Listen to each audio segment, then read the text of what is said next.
I'm not a smart man, Jenny, but I know what love is. Welcome in to the Bro Force Squad podcast, where we're just a bunch of bros drinking beer and talking movies. This is episode 99, our 2020 Golden Globes breakdown, and we're just as drunk as Renee Zellweger, if not more. I am your host, the Mayor Jeff Hornacek. Before we get started, we of course have to introduce the enforcer in the paint, Matt Geiger, the award show guy on the pod, I have to say. Like, Banner's the score guy, you're the award show guy. So before we dive into it tonight, Matt, if you were at the Golden Globes this year, who would you want at your table? Like, if you could pick any 2 or 3 or even 4 people. Probably Pitt, Tarantino, definitely Selma Hayek, and her tits could be there. That would take us about 3 tables.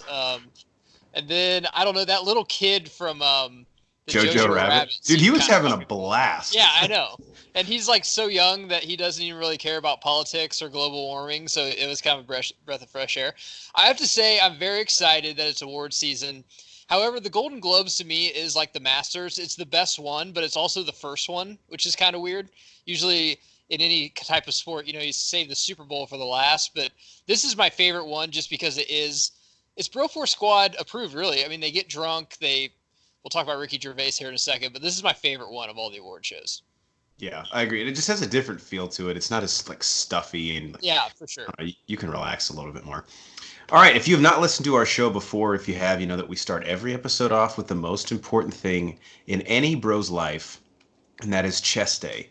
And our chest day today, we're just going to break down the Golden Globes. We have about 5 or 6 different categories. We're going to go through and talk about everything that we saw during the night. We're just going to give you the layman man's take, the bro's take, not the NYU film student, critiquing the picks. We saw, I think, almost all these movies this year, but more so what the actual night entailed. And we'll just get it started, Matt, right off the bat with rating the host. So, of course, we have Ricky Gervais coming back for what he claims is his 5th and final time hosting the show. That was kind of like the theme of the night, was he's like, I think in jest, but I'm not sure. He's like, I don't even fucking want to be here. You guys all suck. So I really don't care about offending you. I thought his monologue actually kind of bombed until he started emphasizing how little fuck he gave about any of those people there or their political messages. And then the crowd actually he won him over a little bit. What did you think? So I'll have to say this, after I listened to his monologue, I think 3 times a day. However, I went a little deeper. I listened to every single one of his monologues ever at the Golden Globes. And I'll have to agree with you, at the first, and which is a fucking ball to do. I'd recommend doing it. There's a lot of Mel Gibson stuff I kind of forgot about. Oh, yeah. But anyway, I digress. But he started off really slow because I was looking at my wife and I was like, he's going to murder everyone. And she's just like, this isn't too bad. But then he started to get going. Now, I can't confirm this, but I think this was his last time for his contract because I think he signed like a 5-year contract. Which to me is really weird. I've never even heard of that. Like, you sign a guy to a 5-show special. However, the Golden Globes is different, though, and I do remember, I think Tina Fey and Amy Poehler did it like more than 1 year, after like 3 years in a row, so maybe that's right. However, I this is a separate conversation, seeing who would do it besides him, but he was fucking fantastic tonight. And I'll tell you, man, the monotone of him just not giving a fuck and be like, this is too fucking long, and everything like that, I think worked so well. Yeah. And so some of his jokes, I'll just talk. The best jokes of the night. One, I love that he railed on cats. Fucking You have to. I love the Judi Dench joke when he was like, I can't say this. Like, and then he's like, you know what? Fucking do this fucking joke. The Leonardo DiCaprio joke where he's making fun of movies being so long, and he said, we got a short clip from The Irishman that's 88 minutes. And after the premiere of Once Upon a Time in Hollywood, Leo's date was too old for him was fucking great. And then I love that he finally, this wasn't in his monologue, but it was kind of toward the end of the night, that he worked in a Weinstein joke. Yeah. And Weinstein and Epstein, and whenever they did, he's like, you did it, not me. He's your friend, not mine. Like, he'd always just push it back to him. His delivery, I think, is one of the best of all time. And then just some of the stuff he does, because he's just so British and drunk. Just some of the stuff, he doesn't even say so. Like, if I said it, wouldn't even be funny, but the way his timing is fucking impeccable. And I thought he was on his A game tonight. I kind of could have used more of him, but he's such a Yeah, strong drug that I had written down he really like the middle third of the show. I don't think you saw him at all. yeah, but I would say he's not marijuana where you can just take it. He's almost like fucking heroin where it's like, dude, you take like a couple needles a day. You don't need like 10 of them because once he comes in so hard. So you know, you left me wanting more, so I guess that was good. But I give him an A plus, man. He did fucking fantastic. And one more point before I throw it back to you. I think this is perfect because this isn't we don't care about politics. We don't give a fuck. But now we are all aware that Hollywood is more left leaning, but Gervais, I think, brings in more conservative viewers to it because they see. And if he doesn't, he just wants to be contrarian to the Right. celebrities. But there's more like conservative people. Like I was talking to it about work at this morning. A bunch of people like, I don't watch that shit. I was talking about what Gervais said, and they're like, oh my God, I'm going to watch this on YouTube now because they thought that was funny. So I think it really brings a balance to this award show, unlike the Oscars or something that might be like more left leaning if you're talking politics. Banner, who's force ghosting in, Brian Banner, can't be with us tonight. He said he actually liked his pseudo roast at the beginning of it. I think that's why the audience was a little skeptical. By the audience, I mean like the actors there, because they were like, "Are you just gonna roast us?" They're obviously not fans of getting roasted. And then when he made it seem like I don't fucking care anymore, they were like, "All right, that's kind of endearing." I'd written down one of my favorite jokes of his during the night. I thought it was a fun recurring theme that they kept making fun of how old the Hollywood Foreign Press was. Yeah, that was great too. And he had a joke where he goes, "As you know, tonight the meal was all vegetables, as are all the members of the Hollywood Yeah. Foreign Press." Yeah. And then right after that, he introduced, I think, a guy from the Hollywood Foreign Press who was like 85 years old. It's like, it's so fucking true. And he made the guy tried to make like a dig at Ricky Gervais. He's just not as good at it. He's like, what was the joke? This was your last year. Can we get that in writing? Was his joke. Such an old guy joke, right? Yeah, for sure. The way he delivered, though, I thought was pretty funny. I like him. He was short to the point, which I love. He's just like, I know you guys don't want to listen to me, but hey, I created this, so I want to say a few words, which is I think he's fine to do, honestly. Yeah, absolutely. All right, our next category. Some of these are positives, a lot are negative, just because it's more fun to talk about. Most annoying celebrity of the night. I have 3, and the first one I don't think you'll talk about. So let me read this one real quick. Ansel Elgort, who was in Baby Driver and this year The Goldfinch, when he came out to introduce Best Original Song, and he just thought he was so fucking hilarious because he sang the introduction to it. That was one of the most cringeworthy moments I've ever seen in an award show. For someone who's supposed to be a performer, I was like, dude. He's in the new West Side Story, too. I believe that's why he was singing it. Just be like, hey, I can sing. Come see this movie. I don't know, man. He was in The Goldfinch this year, which is like a pretty depressing movie, and he was really good in it. But what the fuck was that? I was like, do you think you're funny right now? This is so. I kind of forgot about that, actually. It was so bad, and it kind of gets buried under all the people that made bigger asses of themselves throughout the night. But that was something I was like, we can't let him go unpunished for this. So that was my first one. What's one you had? I'm going to pick, I mean, this is my favorite one, and I always pick this, but Michelle Williams, of course. Like I said, talent isn't sexually transmitted. Just because she had sex with Heath doesn't mean that she's talented. But whenever she started talking, and about 10 minutes in, I look to my wife. I'm like, is she talking about abortion right now, or is she like? But that's what she's like hitting about, like my body, my rules. I'm just like, I would rather hear about who to vote for than any of this stuff. Not that I have an opinion on it. I'm just like, where the hell did this come from? I've never heard of this, and why aren't you talking about your show that you're doing? But she does that every fucking year, and it gets so tired that I almost come to expect it now, and we can just make fun of it. But every time she is just mentioned for an award, I roll my eyes because I'm like, oh, we get a fucking preaching lesson for Michelle Williams now. Well, also, she should not have won that award. I think Nicole Kidman for Big Little Lies was way better. But she had a quote when she went up there, Michelle Williams, that just makes no sense to me. She goes, when you give someone an award like this, you're not only recognizing their performance as an actor, you're recognizing them and their views as a person. And I was like, no, we're not at all. Like, if I get like an Employee of the Month award, they're giving me that because I was a good employee that month. They're not giving me that because of like how I voted in the last election. Those things could not be more different. And that to me is where, again, whether I agree with your views or not, like the sense of entitlement that some of these people have here, and some people get it. A lot of them do get it. It's like I think the few that are the loudest and the most annoying. But she's one who's like, dude, you got an award because of your acting. That doesn't mean that we want you to go up there and like bang us over the head with whatever your political views are for 10 minutes. When they're talking about climate control and all of them flew their jets here and fucking are just drinking like millions of dollars of Merlot the whole time. Like some of that money could go to research, I guess. Like you could just have Andre instead of Merlot, but you know, who am I? I don't know. Yeah. So one other one that I had, I mean, do you want to talk about Patricia Arquette now or in speeches? I don't have her as worst speech, but Okay, so well, we can just talk about hers her was pretty bad. She won for was it The Gift, which is actually a really interesting story about the mom who like faked that her daughter had all these illnesses. And she played the live action version of it. Joey King was her daughter. And she went up there and I mean, she looked like she was drugged out of her mind. So I won't hold her too accountable, but basically said the one thing I do really feel bad about is there are like writers, producers, directors who work really hard on these shows. And when you do what Patricia Arquette did, this is their one chance to get recognized and you're just making it not about them at all. Like, I don't think she mentioned anything about her show. No, well, and also too is we'll get to Jason Momoa probably in a little bit, but dude, he's just when I see him on an award show or like on Ellen or something, he's the most likable fucking guy. So it makes me want to see his shit.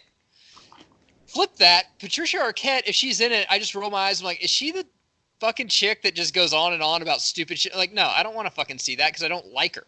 But like, if you're more likable, it maybe makes me gravitate more to your stuff. But to your point, Jeff, there are hard-ass working people that make these movies go. The writers, the directors, the people behind the screen, supporting actors, everything like that. And you're making that all about you. And just like she's the one that went political. So if you're for the blue, you're pushing all the people away from the red, but you're like, hey man, if we got all these people to see our movie, maybe I'd get recognized more and be bigger in Hollywood, but you're making it all about you. It's just this selfish, entitled shit that why we love Ricky Gervais so much to call him out on it. But most of the speeches, I say 80% of the speeches and the people in there were fucking awesome. It's just, we're just talking about the three bad ones right now. Banner said, we'll talk about him a little bit later. He said Joaquin Phoenix did not want to be there and he really didn't want to win because he knew he would have to give a speech. He said Jennifer Aniston was hammered. Totally agree. Why the fuck was Will Ferrell there and Jason Bateman's hair was weird? I think I agree on all that. I think Will Ferrell's coming out with another movie. I'm not really sure. Jennifer Aniston was drunk. I actually thought the Will Ferrell Pierce Brosnan introduction I actually laughed pretty hard at. It was funny. It was fun. Last thing I wrote for most annoying excuse me, celebrity of the night, Tiffany Haddish, and it's probably best for the pod if I just leave it at that. Our next category is most obvious win. This is one that we were like, okay, that guy or they better win, and thankfully they fucking did. I have two. The first one was Chernobyl winning best limited series. This, I've not heard a single bad thing about this. It's culturally relevant because it's based on a true story. And I think it had, I know Stellan Skarsgård was up. I'm not sure if anyone else was up for an award. But basically, like, this was like a 5-part mini series on HBO that just swept the world by storm. And in the limited series, like, the competition's not as stiff. So I was glad that won, because if it didn't, I was going to be like, dude, this is really not about the pulse of the people anymore, because the other ones I hadn't even heard of. What do you have for... Mine, most obvious win, and it's not a person or people, it's a thing, and that's the score to the Joker. I thought that was a fucking lock. Now, I haven't seen 1917. I'm sure it does have a good score, but that Joker score is going to be iconic for years to come. And, you know, check out our review on that. I kind of had some thoughts about the movie, good and bad. Digress on that. The score is fucking great. And I think Banner will attest to that too, who's our score guy of the pod. But I thought that was a lock, and I think it's going to be a lock at the Oscars too.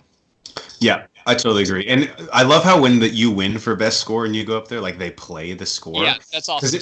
It reminded me how fucking creeped out, and was a big reason why I was so creeped out in the theater watching that movie. And you know, like, when they talk about like best foreign film or something, there's some people that are interested in that. Some people don't give a shit about the score, but after doing this podcast for going on 3 years and being around Brian Banner, I really care about the score, and I really like hearing people be like, musicians talk about, I wanted this type of tone for this score. That really interests me now. So I really liked her going up. I'm sorry, I don't have her name in front of me, but she gave a really good speech, actually. Yeah, I'll talk about her here in a second, but I don't think I used to realize until I became such good friends with Banner how much the score impacts a movie. Like It is so true. it's the one thing that'll stick with you years after seeing a movie more than like little plot points. Like if someone didn't play something, like is that from this movie? It Now just lives in your. I still don't listen to like the complete score of Pirates of the Caribbean at the gym like Banner does. I'm not to that point yet. I don't know if I ever will be, but I am a fan of the score more than I Yeah. used to be. Banner, I'm sorry, he also said Russell Crowe was his most annoying celebrity, but I thought his speech was fine. Russell His Crowe didn't give a most speech. well, he sent one in. He was in Oh Australia yeah. fighting Okay, yeah. forest fires, and but the speech was basically just like, "Thank you, I'm here, fighting for my home." They had Jennifer Aniston read it too, and you could tell like, oh, I got to read this. Like I'm too fucked up to do this. I do remember that. Well, she already said like "Good morning" when it was like 9 p.m. at night. So Most obvious win for Banner, he has Tarantino or Brad Pitt. See, I actually was a little surprised at Tarantino just because you and I we can have this debate maybe a little bit later, but I thought the screenplay was the really like weakest part of Once Upon a Time in Hollywood. Not saying it was weak, but I mean it was not really plot driven. But you well, did point yeah, out it's how not good the plot dialogue driven, but was. the dialogue to it is better than probably any movie in the last 5 6 years. So Sure. that that probably has taken more. I do see though there wasn't some huge fucking Fight Club type twist, not seeing that coming where the plot, thickens and everything like that. That's just not Tarantino's style. But I mean, we can go back years, man. Hollywood Foreign Press, the Oscars, they love Tarantino's style. And anytime he does a movie, he's probably going to fucking win, even against Scorsese, which is going to be fun come Oscar time when it's going to be Martin Scorsese versus Tarantino and Todd Phillips and all that. And the new fucking dude, Sam, whatever, from 1917. That'll be really fucking interesting. Yeah, Sam Mendes. Um, It has become kind of like a passing of the torch, changing of the guard yeah. type situation. All right, are you ready to move on to biggest surprise? Yes. All right, biggest surprise of the night. I have a few. First one, and I thought this was an incredible speech when she introduced Ellen, but Kate McKinnon's a lesbian. I didn't know that either. I had no idea, but that was like really moving when she was up there talking. It's like, holy shit. And then Ellen walked up there and I don't know if they didn't know who was going to introduce them or obviously what they were going to say, but Ellen like almost couldn't give her speech. She was like, holy Yeah, I'll get fuck. to that. When we do best speech, I'm going to get to the Ellen speech in detail. One thing I was kind of surprised about, so Olivia Colman won for playing Queen Elizabeth II in The Crown, and she's the same person who won an Oscar, I believe, last year for playing a queen in The Favorite, and that was the movie that I had to watch for our Oscar special, and it was like brutal. Drew the short straw on Right. that one. And I just when she walked up there and won, I was like, is all she does? She's a great actress, but like, is all she does play queens? I mean, you didn't really draw the short straw. Banner and I said we were not going to fucking watch it, and Cycly didn't answer the text back, so you just had to, pretty much. But He purposely didn't answer the fucking text. It was not a. I didn't see it, man. It's been 5 hours. I have a few others, but I'll toss the ball to you. okay, so I have two. The first one, Taron Egerton winning for Best Actor in basically a non-drama comedy musical. That surprised me, especially with Leo DiCaprio in there in a Tarantino film that later on won Best Film for a non-drama. But well deserved. Check out a review on that. I was a huge fan of that, especially bashing Bohemian Rhapsody because I don't think that band's talented. I just think Freddie Mercury's talented. But Elton John is fucking talented, and I also love that he won best song in a movie too. Yeah, Which, that was cool. fun fact, he said that's him and Bernie's first award. And me and my wife looked at each other. That cannot be true. There's no way. It is, Jeff, because that's how fucking great music was in the 70s. Music sucks now. Think about, I mean, he's going up against the Beatles, Rolling Stones, all that, all of that. So I could actually believe it. Actually, I started thinking bands in the 70s, Zeppelin, like all of those people. Anyway, Taron Egerton winning was fucking awesome. I love how Elton John was there. You felt his presence, but it wasn't like the fucking Brian dude from Queen that made it try to seem like it was all about him. The second one is, I didn't know if I liked this, but as the night went on, I kind of started to love it, that The Irishman didn't win anything. I know, right? A 3-hour movie that De Niro tried to keep pushing back, that Martin Scorsese, big Martin Scorsese fan. Is he past his day? I don't know. Irishman was fine. 40 minutes, like, before the movie ended, I'm like, this should have ended an hour ago. Why are we still fucking here? Why am I still here? Why are the actors still here? The de-aging I thought was good. I didn't think it. I mean, it's not as good as Casino or Goodfellas or anything like that. Let's not fucking kid ourselves. It's a fine movie. Is it a top 3 movie of the year? Absolutely not. I don't think so. And I fucking love that these 3 were sitting front row and be like, "Hey, we're here. Just give us the hardware." Like those Brad Pitt and Leo, dude, fucking backseat is 2012. Scorsese especially did not look like he was having a good time. No, not at all. And that movie is just made to try and win awards. So when they show up, all 3 of them are there front row. They give them like the prime seat, and they don't win jack shit. It's just like.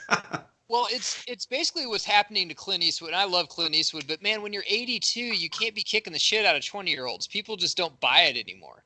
I mean, they got to get different roles for these guys. They just can't play the hard street gangsters anymore. I mean, they're all like 60, 70 years old, man. You just can't fucking do it. However, I was kind of upset. Pesci came out of acting. I thought that he would win, but he didn't. But Pitt won, so I'm fine with that. But those are my 2. Taron Egerton. I'm hoping that the Oscars doesn't do like a try and make good and like fucking bend over for these guys, but I'm worried it's gonna happen. Usually the Golden Globes follow the Oscars pretty well, like almost to a T. The only problem is that if the Academy was still all those old guys that it was a few years ago, then I'd be a little bit more worried.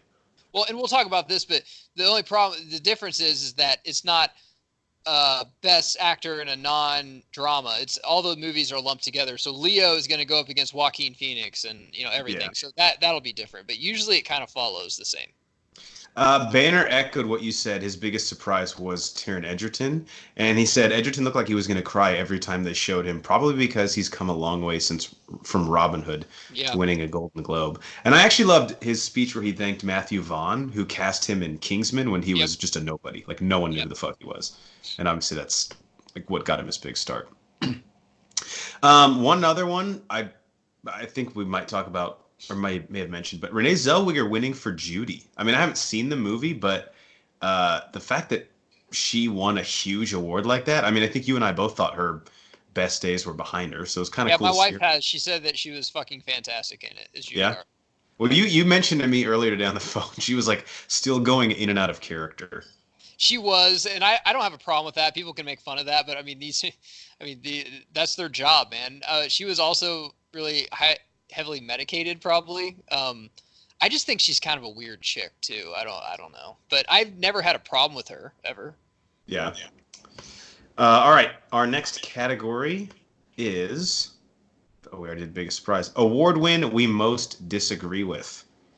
So I'll go first here. Fleabag won a ton of awards, and I've heard it's a good show. I've seen a few episodes of season 1, but I just had an issue with it winning best series over comedic TV series over both Barry and The Marvelous Mrs. Maisel, which I've seen more of than I care to admit, and it's pretty fucking good. It's like about this comedian in like the 1960s who's a woman, and she's raunchy, and men just can't handle that. But she like rags on men when she does her set. Zachary Levi's in it from Shazam a little bit. It's good. And I know Fleabag's probably a good show, but Barry, I mean, in and of itself, I thought would have been the odds-on favorite to win that. So I was a little, maybe they viewed it as more of a drama. I'm not really sure what happened there. All right, so this is going to be controversial, but hey, what else is new for me? I've not seen this movie. And it's not because I'm lazy or I think it looks like shit. It's because it's not in fucking theaters yet. 1917 should not be winning all this stuff. Now, if it wins in the Oscars, that's fine. And my main problem is because I know this is an award for art and, the actors and stuff, but it's also an award for the fans, where the fans should cheer on their favorite TV shows or movies or actors and also boo the ones they didn't like. But no one's got a chance to see this movie. It's like the best kept secret because I know they dropped it in select theaters. I live in a big city. I probably could have found it, but I'm thinking of the people in small towns or in the Midwest that are like, yeah, I know it's a good plug for the movie going into the Oscars, but I don't think it's fair to the fans where they haven't even been able to see it to know, okay, is he better than Quentin Tarantino? Because he did a fantastic job, and that dude won Best Director over Tarantino. It won Best Film for a drama. But no one's seen it. And I don't think that's fair to the fans that, if they do see it, and hell, if I see it, I'll probably be rooting for this movie too. But it should have came out before, or they just should have said, hey, this movie hasn't been out long enough for this to count, but it counts in the Oscars or something like that, or just not give it an award. Have it up, but don't give it to it. I don't know what you guys feel about this because I haven't really stressed this, but I just felt that the whole night. I'm like, I don't know what to feel about this film because I can't even watch it. Well, and they pushed it back too. Like Cycli had it in our 2019 preview show for the year Yeah. as his most anticipated movie, and it got pushed. Its wide release was moved back. Okay, I will make a quick point here then. Then why isn't Just Mercy in any of these categories? Haven't seen that film yet with Michael B. Jordan and Jamie Foxx. Looks like a fantastic film, probably Oscar worthy. Why isn't that one in there? It's only in select theaters too till January 10th. Oh, I didn't know that. I thought it was playing at Cinemark right now. I don't think so. I could be wrong. But Maybe it just that movie. It's tough when you come out. I mean, 1917 just came out.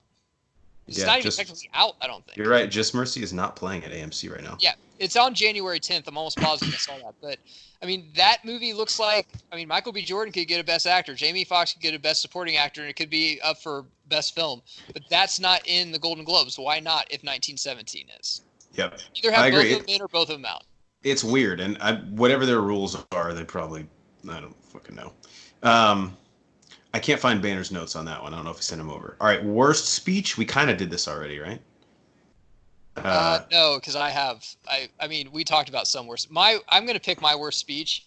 And it wasn't the worst speech of the night, but it's the worst speech considered who gave it to him because I expected more. But Tom Hanks' speech, it was, I know he got emotional, which that was fine, but he almost went on like the old man in the room and, you know, the kids are just rolling their eyes and playing on their iPhones. Do you think that it wasn't too long? It was just that some of his stories, I'm just like, where is he going with this? Yeah, it didn't seem like he knew where he wanted to go with it. I don't know. He said he had a cold. I don't know if he more had the flu. And trust me, when I'm sick, I'm not at my best either. I just thought he would come more prepared, and I thought he'd give a really good speech. We'll talk about best speech in a little bit, but I mean, I thought he would do way better than he did. And Charlize Theron didn't really kick it off very well. Of course, she tried to make it about her, because that's what Charlize Theron does. But I thought Tom Hanks would do a lot better, so I'm going to give him worse speech just because I expected way more from him, man. Come on, you're Tom fucking Hanks, and you're going to come out with some story that didn't have a point at the end. He did that like 2 or 3 times. And I know, yeah, with Charlize Theron, I know he cast her in her first movie, but like, dude, this is Tom fucking Hanks, man. There's got to be someone with a better tie to him. I know. That we can get Than her her. and introduce him. I guess they I just thought want to that tie her in because she's in Bombshell, but I don't. Well, I think that like the reason she probably had to mention the stuff about her is because I was sitting there wondering, like, why the fuck is she introducing I him? almost forgot about that. Yeah, that does make sense. But what was Sally Field doing? She would have been perfect. Yeah, I mean, there's other people. Maybe she doesn't like to go to this shit anymore. I wouldn't blame her. And then Charlize Theron, as it's such like, I mean, I think we're about the same. We're probably younger than Charlize Theron, but she brought up what Tom Hanks movie she bring up? Splash, Splash. I mean, I love Splash, but Splash of all of them, Saving Private Ryan, Green Mile, Forrest Gump. At least she had like a story. Splash, Castaway. But she had a cool story for it. But yeah, it is. I mean, it was like before he got like white hot in the 80s, late 90s. Mine is just retreading it. Joaquin Phoenix's. The only reason that I didn't really like his was he feels like when he goes up there and talks, I almost wish he would give us something annoying, like some viewpoint that he has, because he feels like he's doing us a favor to get up there and talk. And I'm like, trust me, dude, you're a great actor, but no one wants to hear this 2-minute speech right now. And then he like gets a little bit of confidence and gets going, and then they must have had the music to play him off going for like 30 seconds, and it was him and Renee Zellweger. Renee couldn't hear it because she was on another planet, but I think Joaquin could. Joaquin makes me nervous, like the nerdy kid at your school that wears a trench coat nervous every time he gets up and talks. I just was like, I wish that we could just make an exception. Everyone agrees, both teams, like, hey man, you can just take the award, shake hands. We don't even have to say anything. Mark my word, he is not winning Best Actor at the Oscars. Not because he doesn't deserve it. You know, that's different. But I don't think the Oscars are going to let him on stage. I really don't. I don't think they will let that happen on their. It'll be like a Jackson Maine situation. Yeah, they just won't do it. All right, just some positive. The best speech. I'll go with Banner's. Mine is the same as his, but I'll add something a little different after him. He said Ellen's. He Yeah. said she did a good job of being grateful and receiving it, but also made sure she kept it about other people.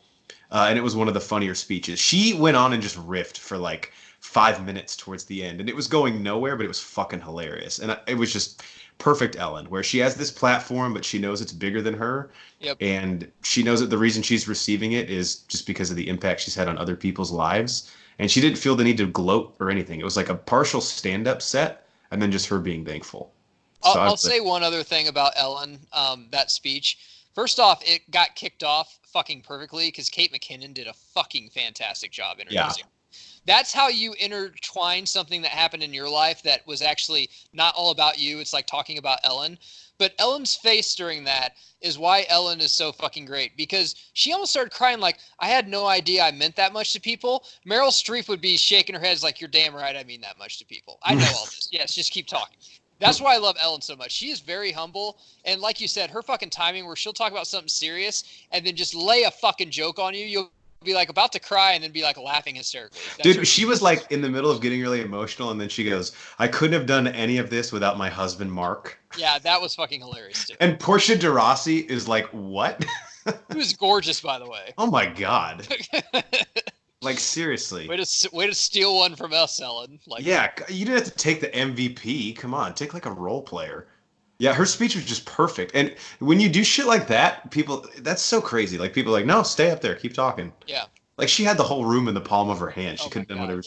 whatever she wanted with us. I love how Elton was there too. He was kind of cheering her on, you know, because they're both LGBTQ. It was great. It was fucking awesome. And that's not an award. The Carol Burnett Award, that's not one they give out every year, right? Yeah, because it just started last year. Oh, Carol okay. Burnett was the first recipient, so Ellen's the second one, which is pretty fucking cool, actually. That's awesome. And I'm glad Carol Burnett's still alive and kicking. Yeah. What a badass. She looks great. She does. One other one I really want to mention for best speech. So Bong Joon-ho, who did the movie Snowpiercer, and then of course this year Parasite, which is on my list. It won Best Foreign Film. I've heard it is a mind fuck and has an awesome twist at the end. He had an awesome quote about foreign language films. His quote was, and this was said through a South Korean translator, but it still hit me. He goes, once you overcome the 1 inch barrier that is subtitles, you'll be introduced to so many amazing films. And I was like, damn, that's like the least pretentious way to pitch a foreign film to me. Like, just get over the fucking 1 inch at the bottom of the screen and maybe you'll like the movie. If you don't, that's fine, but at least you check it out. So Parasite is definitely on my list to go watch soon. And when I heard that quote, I was just like, all right, man. Good job. Do you want to move on to fashion, or do you have anything else? I gotta give my best speech, man. No, I thought you just did. No, I mean I tagged on the Ellen a little bit. There's no surprise of mine. It's gotta be fucking Brad Pitt's. Brad Pitt's speech was Quote of the night, right?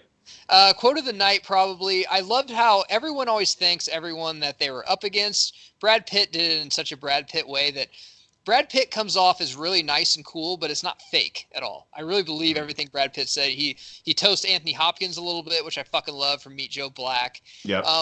He finally said something about Leo that I always felt, that every Leo film, he always gets shafted for Best Actor, but everyone around him wins. And that's like saying, like, you led the league in 3-pointers, but you're playing with fucking LeBron, so he's getting double or triple teamed. And Brad Pitt finally tipped his cap. He's like, the reason everyone wins on your film is because you're such a great fucking actor and basically make us better, which I fucking loved. And then he gave the Titanic line, which is like one of the best lines of the night. And then followed it up with the line about why he doesn't bring his mom to award shows. He's like, because every time I do, the people say I'm dating her just because I'm standing next to her in photos. And the closing thing, and I think this is where Hollywood gets mixed up because they just can't see the forest through the trees. But Brad Pitt didn't give a political speech, didn't give anything. At the end, he just said, hey, tomorrow, be nice to someone because I think we need that right now. That is what, if you want to give something of yourself, that is great. I fucking love that. And I actually took that today. I'm just like, dude, I'm going to be nice to a couple people that I would maybe not even say anything to. That was You're like, that's from Brad awesome. Pitt. You're welcome. That's from fucking Brad Pitt. It wasn't get out and vote, but only vote for the people I want you to. You know, let's take over the establishment. Let's do this. It was just that fucking simple. And he is Cliff Booth to a fucking T, and I thought he gave a great speech. Short, simple, to the point. Fantastic. Totally agree. That was like one of the last ones of the night too, right? Yeah. which is a Probably great way to end. faster, yeah. Gervais was getting very restless by that time. Like, let's go, guys. Come on. I swear, there's only two more. I know. Banner I don't last. care. He kept saying that. What? I don't He's care. your friend. He's not mine. Banner cited Aquafina's speech too, which I thought was really good. Fantastic. I'm glad she won for the farewell. I think you and the wife would really like it. It was one of my probably top 5 movies of the whole year. And her quote was great. She said, "This award is awesome. If I ever fall on hard times, I can sell it." Yeah. She was really funny. I loved her in Crazy Rich Asians, so I'll definitely check that out for sure. She's got dramatic chops that I didn't know she had. And the movie is super relatable. The woman who plays her grandma was there in the stands. I saw her at her table, which was really cool. All right, you ready to move on to what the people really want to hear us bros talk about, and that's the fashion? Yeah. All right, so we call this "Who the fuck are you wearing?" So we're going to give you the drunk bros opinion of who hit it off well and who was not dressed well. Let's do the good ones first because I think they're shorter. I call this the "Ooh, where can I find that?" category. First off, wow, that I was going to say first one, first off, and I combined them and it sounded like I had a Brooklyn accent. It did. Kerry Washington. I mean, damn. Did you see her outfit? Yeah. God, that was incredible. It was. It was like, holy shit, she's hot. Since you came out with one, maybe I can outdo you. What about Selma Hayek's little number that she fucking had on? Yeah, this is where I have to be careful. Like, let's just say it looked very nice. My God. I'll say that. And a weird thing too, she was like up on stage longer than any of the other presenters, right? Didn't they do like 2 or 3 awards? Well, the person beside her kept giving her 2 cents the whole fucking night. True. And she kind of had to like calm her down on one of the acceptance speeches that she wasn't even a part of. But if you're Tiffany Haddish, read the room. Look who's next to you. We don't want to hear you talk. Yeah. I mean, we don't really need to hear Selma talk either. We can be silent. It's fine. But, you know. Another one I had was Sienna Miller. I really liked her dress. It was like that green one. Just thought it fucked. Yep. I mean, it was super classy. And then I actually liked Pierce Brosnan's get up with like I know some people might hate it, but it was like a really, really dark, like navy blue. Yep. It almost looked like a Kevlar vest. Mm-hmm. His facial hair needs some fucking work. We'll talk about that later. He looks like he's going to be checking out plantations to buy over the weekend. Like a perspective. I'm hoping that's for a role, but yeah. I do too, but I don't know, man. They could do anything with prosthetic facial hair. That's why I never got the Justice League situation. But so those are the positive ones I had. Did you have anybody that I missed? I thought ScarJo looked fantastic. I thought she looked more like ScarJo. I think the last couple years she's just either had her hair. She had her hair kind of short, but too short, or not blonde, or she didn't wear like dresses. I thought she looked fantastic. And the last one, you want the bros take? I'm going to give you the bros take. If you're wearing the fucking tank top to the Golden Globes, Jason Momoa, yes, dude. Fucking yes. And you know why he's wearing a tank top, Jeff? Because he fucking can. Because he's the biggest, baddest motherfucker in the room. And if he hasn't gotten every single piece of pussy in the world to want him, when they ask him, why'd you have a tank top on? He's like, well, I had a jacket, but my wife was cold, so I gave it to her. I'm like, oh, okay. Cool. Dude, fuck you, man. Come on. Awesome. And whenever he was up there presenting and he's by Pierce Brosnan's son, that just looks like a picture of evolution before and after someone found the gym, pretty much. Yeah, before I bought a Bowflex and then 6 years later. 6 years later.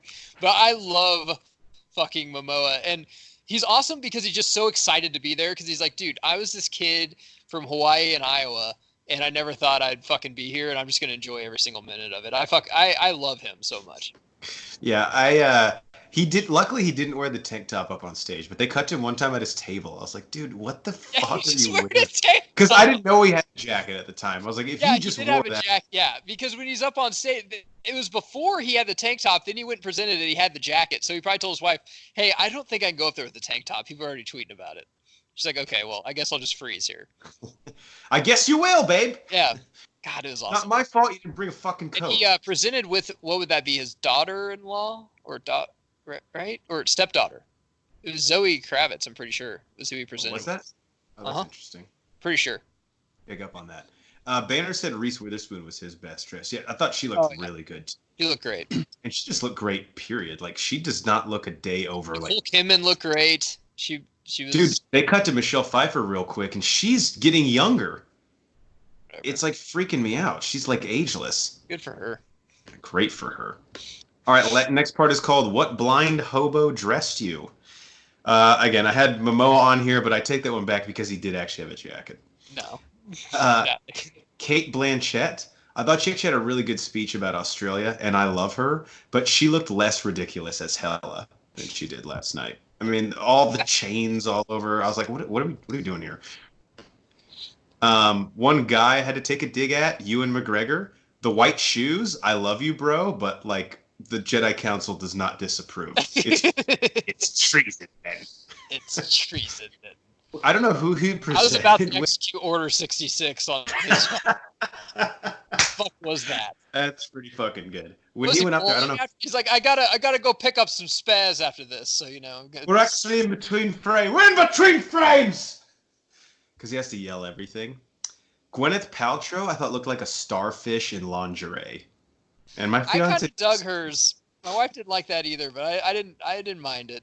It was pretty fucking trashy. And then Dakota Fanning looked like she stole her dress from her 9-year-old younger sister. She looked like an adult who Yeah. like is having like a midlife crisis and it's like I'm a little kid now. I was like, what? Who? That's not yours. There's no way that's yours. What did you have? And then I'll go to banners. So the Golden Globes was on January 5th. And for all you non-Bible thumpers out there, that is a couple days after December 25th, which is Christmas. So we don't need to dress as a present with a big bow on it. J-Lo, I understand that you're not a very good actress, and this is probably your only time for the rest of your life if you're ever going to invite to an award show. But she could have like taken off one of the bows. I don't mind a bow, but I mean, fucking A-Rod couldn't even get in the fucking photo on some of them because her bows were so Dude, big. I've seen smaller bows on those Lexuses that people Yeah. buy. And then also Beyonce's dress. For one, why is Beyonce there? There's no Lion other King. musicians. She was nominated for Lion King. Okay, I take that back then. But her dress was fucking hideous. And there was a couple times like she wouldn't stand and applaud. I'm like, cause she can't. She literally can't stand in that dress. They wheeled her in a Jay-Z? wheelchair up there. Jay-Z's hair was so messed up, and they cut to one time, and he was like pouring a bunch of people champagne. I was like, he's just trying to get blacked out right now. Her award's over. She didn't win. Now he's got to hear about it for the rest of the night, and they both look like idiots. She's like Elton John. Like seriously, what has he done? I'm like, everything. No, baby. Actually, he did all the music to that fucking movie that you did. That was a remake. But I did Spirit, an original for Lion. Right? Because when we go see Lion King, what do we want? A song not from the movie. Yeah, for sure. Banner Those are my put- two. The men's are kind of hard to get, other than the shoes and stuff, because they all kind of fucking dress the same. So for Momoa wearing a tank top. Banner put Renee Zellweger, and now that I think about it, I actually can't remember her outfit. I do. It was just pretty much a tight blue dress. She was really skinny. Banner's just trying to destroy her. Banner, she's dead and buried. Leave her alone. But that was for a role, though. She had to get that skinny because Judy Garland was like anorexic, I think, at the end. I thought she looked great. I mean, clearly she's had like way too many facelifts, and And it's Jeff, you're the problem. oh. Should I tell her she looks worse? I feel like Yeah, that's tell her to eat more. it's dangerous. All right. I just have a few closing thoughts here. Was there anything that you want to say before I wrap it up with these? Anything we left out? I don't think so. I think we basically covered it fucking minute to minute. All right. These are two really quick ones. I'm glad Laura Dern won for Marriage Story. Did you see Marriage Story? I'm actually wanting to see that because a lot of people are saying just because it's Tarantino shouldn't mean that it's beating this movie. I heard that it is really fucking powerful. It's so good, dude. And it tells it like you love everything. It tells it from both sides. Yep. It's got enough comedic moments. She is Scarlett Johansson's like ruthless divorce attorney who can turn it on and just like charm the fuck out of anybody when she needs to. Classic Laura Dern style. And she's going up against Ray Liotta in the movie, who's Adam Drivers, and they have some awesome back and forth. But I was glad she won. She's had an awesome year, man. Marriage Story, Yep. Little Women, she was really good in. It's like the Laura Dern Renaissance. She just like seems like one of the cooler people in Hollywood.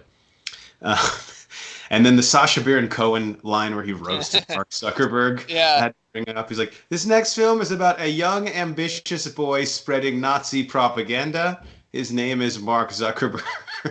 It was weird because I had to rewind that because it caught me off guard because I was the fourth person that went up there to talk about their movie. So I'm like, oh, Sacha Baron Cohen. I didn't know he was even going to say anything like that funny and controversial.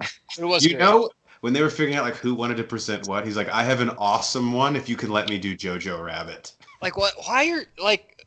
I don't know what he has against Zuckerberg. I guess, but I mean, I'm not a fan of his, but I just think Zuckerberg that is. But he probably was just like, this is a fucking hilarious joke, and it'll probably piss Mark Zuckerberg off, so everyone wins.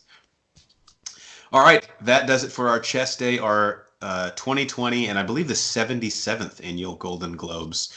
Our, I guess, a broke down, like a bro breakdown. That moves us to the second part of our show, our protein shake, where we go around and talk about what is in our cup, also known as what have we watched lately. I have a pretty light one this week because High School Musical, the series, season 1, episode 9, I watched. Banner is the only person I get to talk about it with on the pod because, Geiger, I don't know, you don't have any taste or class, and you don't watch the show. no, I don't really watch it, so you'll have to talk about it, I guess. But the only thing I'll say is that Ricky's mom is a whore. That's all I'll leave you with for that.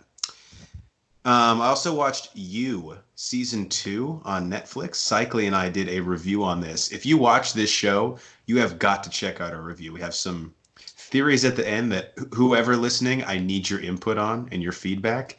And this is the show that's been like sweeping the nation, basically. It's like Dexter 2.0.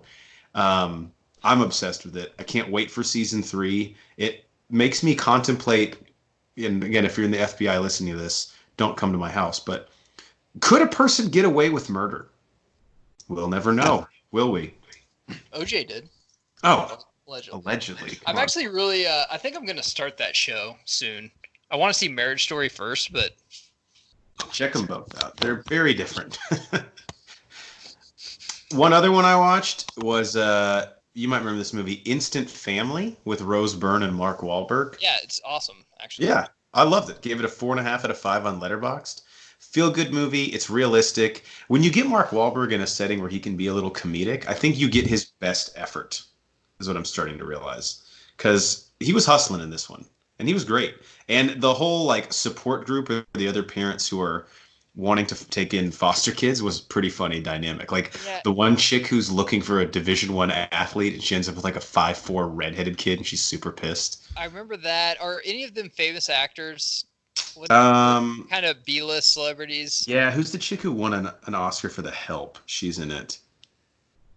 She's like the one who works at the foster home. Okay.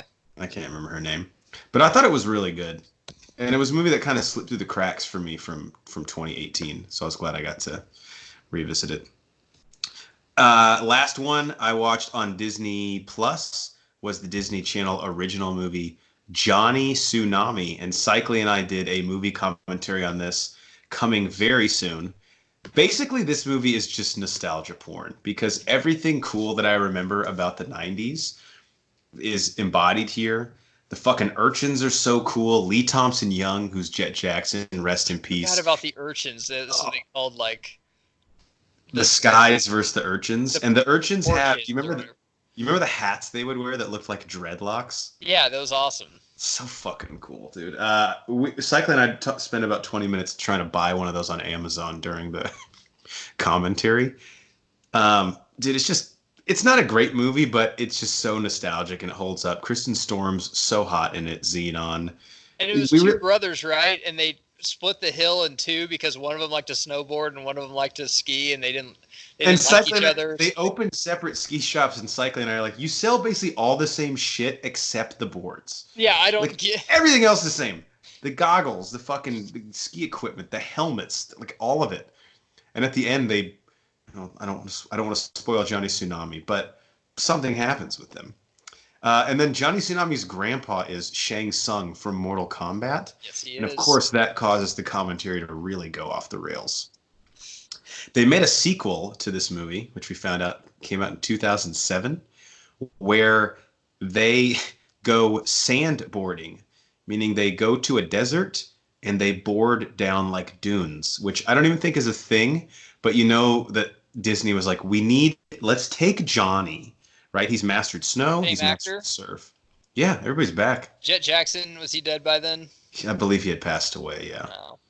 But that one's also on Disney Plus. So if the people want it, We'll give it to you. I'm gonna pre-watch it. Say 0.5 out of 5 stars. Just a guess. It's my pre-watch. I think that one's called Johnny Capahala Back on Board. Because Johnny Tsunami is actually his grandfather's name, if you remember right from the movie. Yep. So that's all I watched this week. How about you, Matt? So, me and the wife went and saw Bombshell for a couple of reasons. One, I thought it looked really good. It has a bunch of actresses that I fucking love in it. Two, I thought it was going to get some Golden Globe love, but it didn't. I think Charlize Theron was up for Best Actress, but that was it last night. Very, very good, though. John Lithgow is fucking great in this. I thought he should have been up for something, too. He was fantastic. I hate reading a bunch of the shit about it. It's like, well, it's, left-wing Hollywood attacking the rights. Why don't they do a movie about Harvey Weinstein? I don't get involved in any of that. Don't watch politics. Don't care. I thought it was a very good story. Actually, I don't watch politics so much, Jeff. I don't even remember this fucking happening. I Googled and YouTubed so much stories about this. I remember Megyn Kelly. I like Megyn Kelly because I think that she's hot. But other than that, I didn't know if she was right-leaning or left-leaning. But I knew that she left Fox, and I didn't really know why. Now I do. I didn't even know any of the sexual harassment shit was going on. I guess it's the same way how we like sports. And when Happy Valley happened with Pacino, like when I watched it, I'm like, I remember everything about this watching it on ESPN. I'm guessing that's the same way for someone that's political watching this, but it was fantastically done. It was really fucking well done. The only thing that I didn't like about it was Charlize Theron. Her accent for Megyn Kelly was just off. It was weird. So I don't remember Megyn Kelly having an accent, so that's really well, she doesn't really, but she doesn't sound like Charlize Theron. She does have kind of, I guess, a deeper voice for a woman, but the way she does it just doesn't sound like her at all. It sounds like something, I just couldn't put my finger on it, but I was very surprised she's up for Best Actress because I thought she was about the worst part of the movie. Nicole Kidman, great. Charlize Theron's good. I just didn't like her accent. Margot Robbie's fucking fantastic in it too. How much of it is Margot Robbie in? Because I was worried she would be like heavily featured in the trailers, and that she's really just like a plot device, right? More than Once Upon a Time in Hollywood. She's a big part of this. I would say because she's like the new hot, she's the youngest one of the three, she's right? A real person. Like I don't think her character was actually real at Fox News, but it's also Kate McKinnon's in it. She's fucking great. She's like Margot Robbie's friend and coworker. But I think Margot Robbie and Nicole Kidman share about the same amount of screen time. And then, of course, I think Lithgow and Theron get pretty much all of it. But very good movie. Second thing I watched on Netflix, which I'm going to talk the boys into maybe doing a commentary on, is Free Willy. I haven't watched this movie. I remember going to this in theaters that came out, and I remember my theater had movie posters outside, and I still remember his hand up in the air. And the whale jumping over him. And as a kid, I'm like, that could happen. Why wouldn't it? Yeah. Over a fucking like rock or a mountain or whatever. And how the fuck would the whale be able to see the kid from in the water? It makes almost too much sense, actually. Why am I trying to talk us out of this? But Jesse's the kid's name, and he's an orphan. And then a family takes him in, this young family, and he's just like, I fucking hate my life. I was an orphan. Now I'm living right on the ocean in Seattle, and I have an ocean view in my room. And these that sucks. And love me like fuck life. Like, and the Mariners were like the best team in baseball then too, dude. Get over yourself. And the guy he's working for loves the Seattle Supersonics, which brought me back to being like, dude, why isn't that team there anymore? God damn it. Their colors, their uniforms are fucking perfect. And that's on Netflix right now? It's on Netflix right now. When you texted us that you were watching this, it didn't sound like we needed much convincing to do a movie commentary on Free Willy. Actually, and it's not Air Buddy, where I'm like, this is the cheesiest piece of shit. I mean, it's not that bad, actually. No, I mean, I remember they made like 2 or 3, and I think I saw all those too. And then the second one, I remember having it on VHS. I would like to go rewatch that again too. Wonder if that's any good. I'm assuming the same kid came back, right? Like he wasn't doing anything else. Oh well, and I think Willie like had a son, illegitimate son. He didn't know anything about, but I think that's the whale number 3. Dude, you know how these orcas are? Like they find out you're famous, and all of a sudden they're trying to get knocked up. Fucking all the whales want me, And what am I supposed to do? Say no? Sperm whales, bro. That's what they are. Free Willy, what a call! What year did Free Willy come out? The first one. Probably, I would say like 94. And Michael Jackson did the song for it. I'm almost positive. Damn. It was a pretty good song too. Is it a banger? It's more of a slow kind of chill R&B song. I don't remember what it's called. Dude, that's a fucking get for Free. Was Free Willy like Warner Brothers? Yep. Damn. Back when they were on King of the Hill. All right, to end our show, Banner's not here to introduce it, but it is our Do You Even Lift Bruh segment, where typically in the past we have found a fan question from on the internet, but the place we used to get them from, I'll just suffice it to say, canceled all of their shows. So it's a little bit more difficult now. So now, Do You Even Lift Bruh... questions, though, tweet at us. We'd be happy to answer them. Please do. We'll give you the biggest of all shout-outs at Bro4Squad on Twitter. Email us, bro4squad@gmail.com. Today, we will ask a question that we want to leave with. I think this could actually open up a whole door of possibilities for us doing this segment this way. Question tonight, Matt, and myself, I guess. Do you think 1917 will repeat as Best Picture at the Oscars? Obviously, it won at the Golden Globes. And will Edgerton and or Phoenix repeat as well? Now, you mentioned the Golden Globes a lot of times usually serve as like a precursor for who has a lot of the Oscar buzz or the heat, because the Hollywood Foreign Press traditionally are made up of kind of the same demographics of people voting on these movies. So obviously 1917 won, Edgerton and Phoenix. How do you like their three chances at the Oscars so, coming in February? Edgerton and Phoenix are going to go up against each other because it's just Best Actor in a motion picture. And sorry, real quick, have they announced Oscar noms yet? I don't believe so, but does it ever happen? Someone has won a Globe and not even been nominated for an Oscar? No. I hardly ever that happens. It'll be Edgerton, it'll be Leo, and it'll be Joaquin Phoenix. Now, I think Leo's gonna win just because he's a Hollywood kid. He did fantastic, and he already broke through with The Revenant, and it's his time. I think Taron Egerton should win.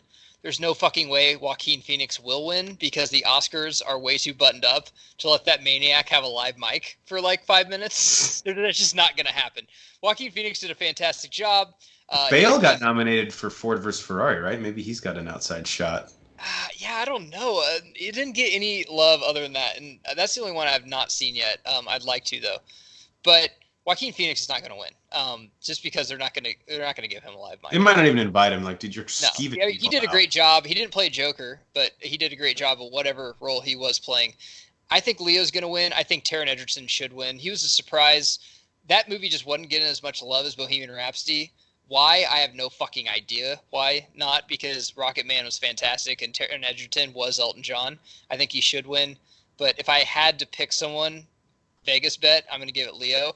1917 will win best film though of the year, simply because it's not even out yet, and now everyone's going to go see it. That's the biggest fucking marketing campaign you can have, is cleaning up at the Golden Globes on a movie that's not even widely released yet. Everyone's going to go fucking see that movie in the next 3 weeks, and I'm guessing it's good.